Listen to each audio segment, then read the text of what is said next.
Здравейте, скъпи приятели! Аз съм Кукушев и се намирам за втора поредна година в Каблешково, където се случва фестивала на българските приказки. Миналата година беше прекрасно, а тази година ми се струва, че е още по-хубаво.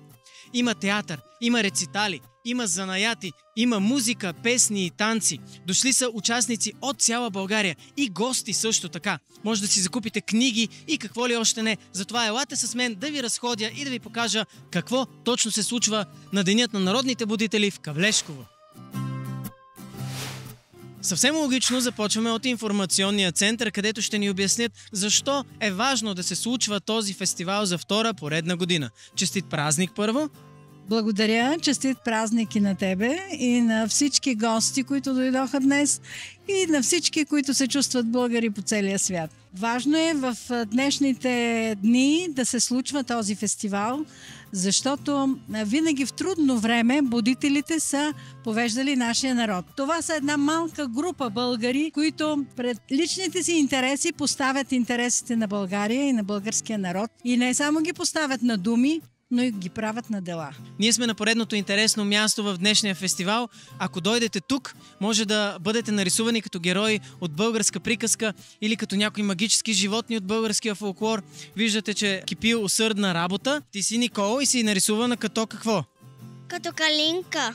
Като калинка-малинка. Прекрасно. Няма да притесняваме младите художници тук, които творят върху лицата на децата, но ако вие сте дете или се чувствате като такова, можете да дойдете и тези прекрасни каки да ви нарисуват. Продължаваме нататък. Бихте ли ни казали какво точно се случва тук? Плетем Така. и фъкаме вълна. Изработваме аксесуари от вълна. Никога не е късно и аз да науча нещо ново. Каква е тайната всъщност в този конкретно занаят децата да стоят толкова мирно и да са толкова вглъбени в това, което правят? Явно им доставя удоволствие. Ние се намираме на поредното интересно място на фестивала на приказката в Каблешково. Здравейте! Бихте ли ни казали кои са най-важните качества, които трябва да притежава един човек, за да му се получи в гранчарския занаят? Като във всеки занаят, постоянство. Това е основното. Мерак и постоянство. Как се получава работата в гранчарския занаят с децата специално? Просто трябва любов към децата и това.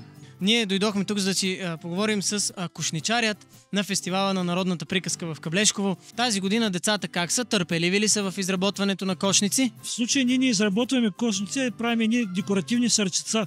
За да се изработи кошница е необходимо доста повече време. Нали? И целта е тук просто децата се докоснат до този материал. И нещо, което за минимално време може да стане е точно това. Докато направата на една кошница, дори и малка, изиска часове. Ние сме вече на щанда за книги Омагьосаната Коледа. Какво те мотивира да напишеш тази книга? Моята дъщеря, тя най-вече ме вдъхнови за тази приказка.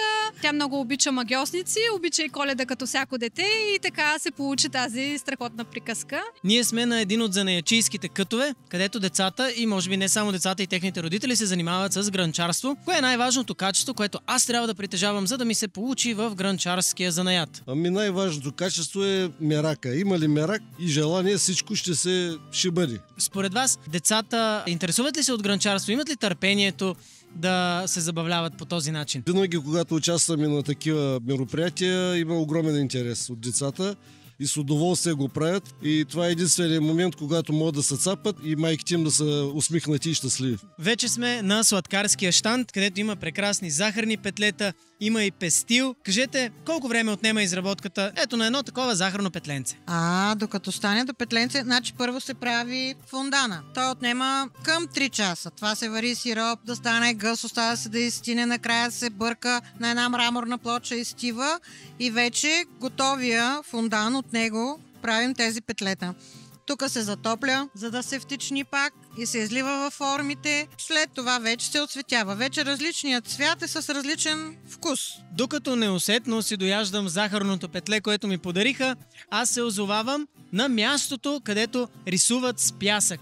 Един много интересен занаят, едно естетическо прекрасно изкуство, което аз самия не съм сигурен как се получава. Рисунките отдолу са с лепило. Започваме с контурите, като целта ни е и да възпитаваме, да обясняваме какво е това контур, как това очертава фигурката, която ще отцветяваме. След това преценяме кое се прави в един цвят, отлепяме тези части местим се на пясъка, посипваме и така елемент по елемент се наслагва пясъка и оформя картинката. Прекрасно е, възпитава ги в култура на цветовете, развива тяхната финна моторика, но най-вече като гледам ги кара да се забавляват.